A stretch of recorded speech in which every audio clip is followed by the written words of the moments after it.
Chemistry class second year lecture 4 chapter 11 alcohols phenols and ethers. जो आज का हमारा टॉपिक ऑफ डिस्कशन है वो है फिनोल्स। फिनोल्स में हमने फिनोल्स को देखना है, जर्नल फिनोल्स में क्या है, उसकी डेफिनेशन क्या है, उसकी डिस्कवरी कैसे हुई, देन प्रेपरेशन एंड देन हमने उसकी फिजिकल प्रॉपर्टीज जो हैं वो डिस्कस करनी है। तो सबसे पहले आपके पास है phenol.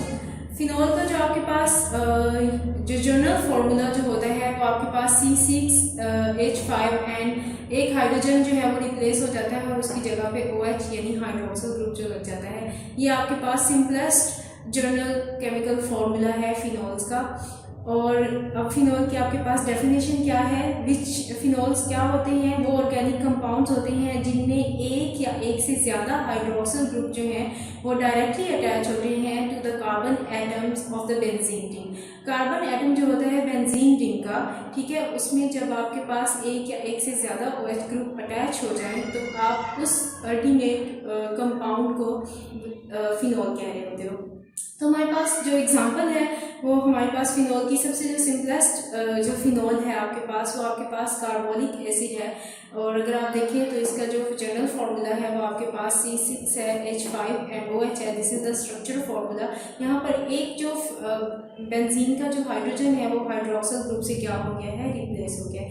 Here are some other example. यहाँ पे आपके पास कुछ अदर एग्जांपल भी हैं क्योंकि हमने डेफिनेशन में पढ़ा कि एक या एक से ज़्यादा हाइड्रोक्सिल ग्रुप अगर बेंजीन रिंग के साथ अटैच हो तो यहाँ पे अगर आप देखें तो यहाँ पर एक ग्रुप अटैच है जिसे आप कार्बोनिक एसिड बोल रहे हैं। यहाँ पे अगर आप देखें तो यहाँ पर आपके पास बेंजीन रिंग के साथ डायरेक्टली 2 हाइड्रोक्सिल ग्रुप अटैच है और इस एग्जांपल में हमारे पास बेंजीन रिंग के साथ डायरेक्टली 3 हाइड्रोक्सिल ग्रुप अटैच है। ये तीनों ही आपके पास बेसिकली क्या है, फिनोल्स के एग्जांपल हैं। उसके बाद इसकी डिस्कवरी है, इसे डिस्कवर किया था रंग या रंग जो भी आप इसे कह दीजिए, प्रोनाउंस कर दीजिए, उसने इसे डिस्कवर किया था 1834 में और इसे कोलतार से जो है वो क्या किया गया था, डिस्कवर किया गया था। अब हम आ जाते हैं इसकी प्रिपरेशन की तरफ। तो आपके पास प्रिपरेशन ऑफ फिनोल 2 तरह से हो रही होती है। एक आपके पास फ्रॉम क्लोरोबेंजीन है, इसे आप डव मेथड भी कह रहे होते हैं, और दूसरा हमारे पास सोडियम सॉल्ट बेंजीन और सल्फोनिक एसिड है। ये 2 तरीक़ेकार जो है जिनसे फिनोल को जो है वो प्रिपेयर किया जाता है। इसके अलावा भी there are some other processes जिनसे फिनोल की प्रिपरेशन की जाती है, बट इन योर बुक ये 2 जो मेथड्स हैं वो डिस्कस किए गए हैं। तो सबसे पहले हमारे पास जो मेथड है वो हमारे पास फ्रॉम क्लोरोबेंजीन। आपको वर्ड क्लोरो और बेंजीन मीन्स के ये जो कंपाउंड है बेसिकली ये कम्बिनेशन है क्लोरीन एटम और बेंजीन का, ठीक है। तो ये जो इस मेथड को आप डव मेथड भी कहते हैं, ठीक है। और ये जो आपके पास एज अ शॉर्ट क्वेश्चन भी आपके पास आता है और ये दोनों तरीके से पूछा जा सकता है कि preparation of phenol from chlorobenzene, या इसे इस तरह से भी पूछा जा सकता है कि प्रिपरेशन ऑफ फिनोल करें बाय द डव मेथड, ठीक है।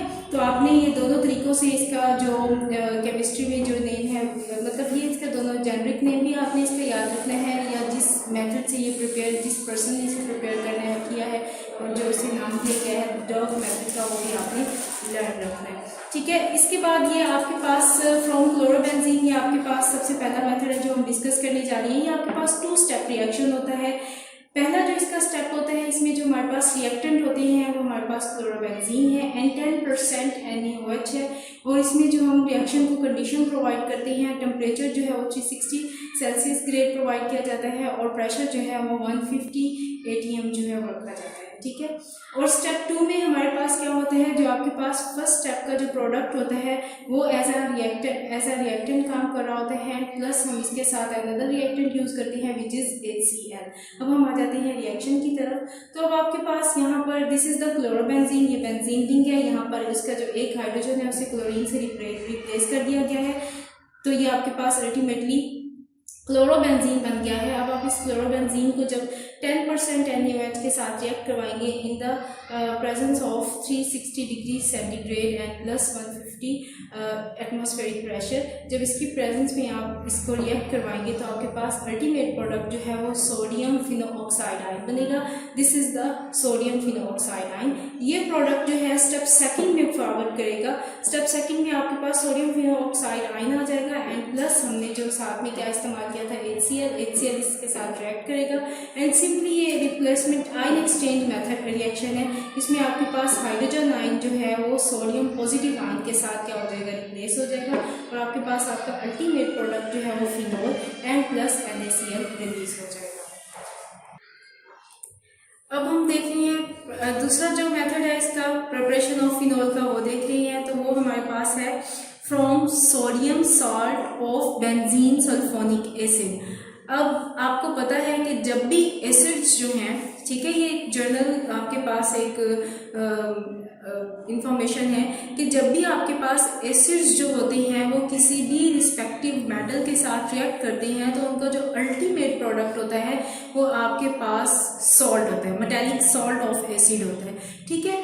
अगर आप इसमें देखें तो इसमें बेसिकली बेंजीन सल्फोनिक एसिड था जिसको हमने रिएक्ट करवाया विद द सोडियम मेटल या जो भी आपके पास सोडियम जिस फॉर्म में भी अवेलेबल हो उसके साथ हमने इसे रिएक्ट करवाया और आपके पास जो हाइड्रोजन आयन था बेंजीन सल्फोनिक एसिड में, जो रिप्लेसेबल हाइड्रोजन आयन था वो सोडियम का जो एटम है उसके साथ रिप्लेस हो गया और आपके पास प्रोडक्ट क्या बन गया, sodium salt of benzene sulphonic acid, ठीक है। अब ये रिएक्शन भी आपके पास बेसिकली 2 स्टेप रिएक्शन है। तो पहले स्टेप में हमारे पास जो रिएक्टेंट है वो डेफिनेटली हमारे पास sodium salt of benzene sulphonic acid है एंड प्लस सोडियम हाइड्रोक्साइड है और इसमें हम जो कंडीशन प्रोवाइड करते हैं रिएक्शन को प्रोसीड करने के लिए, हम टेम्परेचर जो है वो 320 डिग्री सेंटीग्रेड प्रोवाइड कर रहे होते हैं।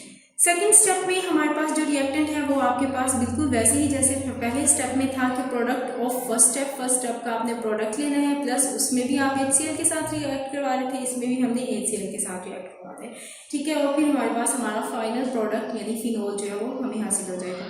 अब आप आ जाइए रिएक्शन की तरफ। अगर आप रिएक्शन में देखें तो ये आपके पास this compound is the sodium salt of sulphonic benzene sulphonic acid. ये सोडियम सॉल्ट है बेंजीन सल्फोनिक एसिड का। जैसे मैंने आपको पहले बताया कि बेंजीन सल्फोनिक एसिड का हाइड्रोजन जो होता है वो रिप्लेसेबल होता है। जब आप हाइड्रोजन को किसी भी मेटल के साथ रिप्लेस कर देंगे तो उसका सॉल्ट बन जाएगा और यहाँ पे चूंकि हम स्पेसिफिकली सोडियम से रिप्लेस कर रहे हैं तो इसी वजह से अब यहाँ पे हाइड्रोजन की जगह क्या आ चुका है, सोडियम आ चुका है। तो अब ये सल्फोनिक बेंजीन सल्फोनिक एसिड का सॉल्ट बन चुका है और इसे हम कॉल किस तरह से करेंगे, sodium salt of benzene sulphonic acid. So आपके पास ये जो है रिएक्ट करेगा NaOH के साथ एट 320 सेल्सियस टेम्परेचर और आपके पास अल्टीमेट प्रोडक्ट बिल्कुल वैसे ही मिल जाएगा जैसे आपको पहले मेथड में सोडियम फिनोऑक्साइड आयन मिला था, यहाँ पे भी आपको सोडियम फिनोऑक्साइड आयन मिल जाएगा, ठीक है। एंड प्लस आपके पास Na2SO3 एंड प्लस वाटर जो है वो रिलीज होगा।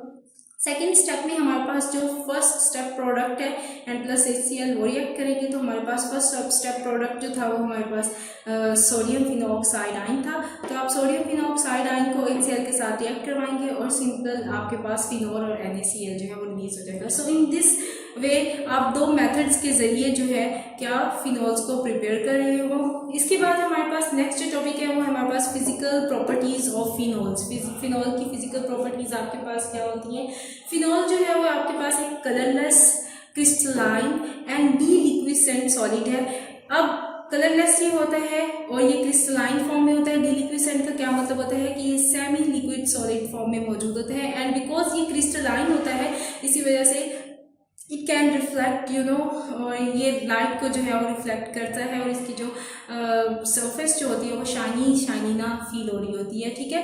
इसके अलावा इसमें फिनोलिक ऑर्डर होता है बिकॉज बेंजीन इसके साथ अटैच है तो बेंजीन जिसके साथ भी अटैच हो जाएगा उसका जो ऑर्डर है वो बेंजीन का जो ऑर्डर है, ये जो बेंजीन की जो स्मेल है वो वही उस जो कंपाउंड होगा उसकी स्मेल हो जाएगी। तो इसी वजह से इसका ऑर्डर जो है यानी इसकी जो स्मेल है वो फिनोलिक यानी बेंजीन की स्मेल होती है।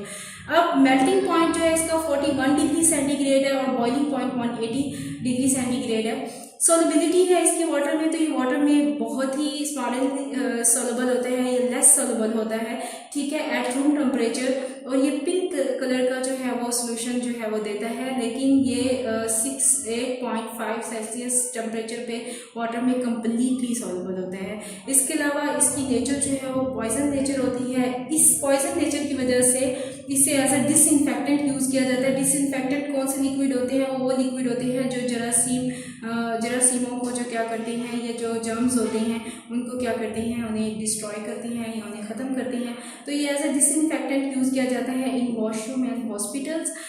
सो दिस इज़ इट, ये आप लोगों का आज का लेक्चर था। आप लोगों ने फिनॉल का जो प्रिपरेशन है, फिनॉल की प्रिपरेशन दोनों मेथड से और उसकी फिजिकल प्रॉपर्टीज़ जो हैं वो एज एन असाइनमेंट है, आपने इसे लर्न भी करना है और आपने इनको लिखना भी है। Thank you.